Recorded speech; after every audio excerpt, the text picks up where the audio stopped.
Assalamualaikum ma'am. My name is Argandi Isaraji. The topic for today, Bendigo and Ability Bank.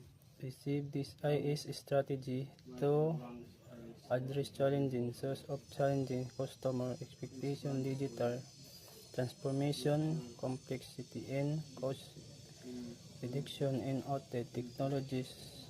Introduction: the bank legacy system indeed its ability to involve two limited practices, different development, high maintenance costs, and difficulty introducing new technologies to overcome. These challenges, the bank partner with MongoDB to moralize its core banking technologies, resulting in significant reduction, development time, and cost.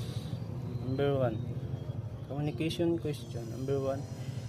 What are the main challenges that connect Bendigo and Ability Bank to the revised IS strategy? The bank is challenging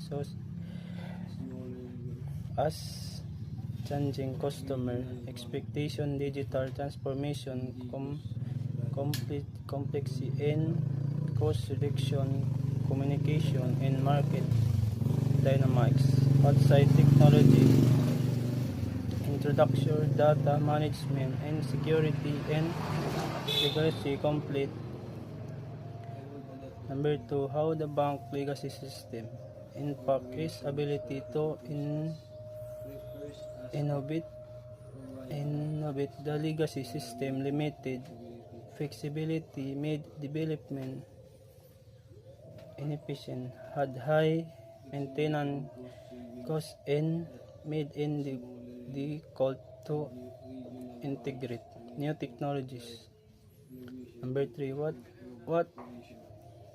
were the 4 key objectives of the bank IS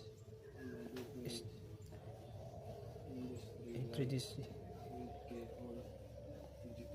Not expressly mentioned in the provide text, but based on the context,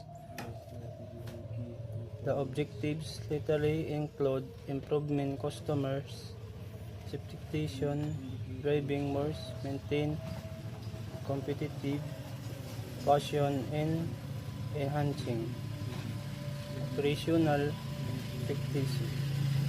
Analytical question. Number 1.